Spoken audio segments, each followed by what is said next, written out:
Has your rotary hammer stopped rotating during operation or works short jerks? It's time to change the graphite brushes. Disconnect the tool from electricity. Remove the back cover. It is held on by 3 screws. 1 at the top and 2 at the bottom. Unscrew. Gently pull and remove. Here are 2 graphite brushes. To remove them, you need to snap off the mount with a screwdriver. Then slowly pull toward you. The old brushes are already worn out. See what the new ones look like. They are considerably longer. We put them in their place. Press down on the spring until it snaps into place.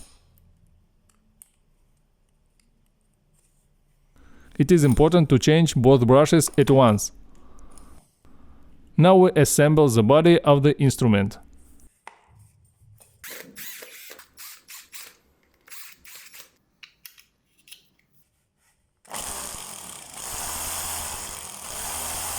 Great, good job!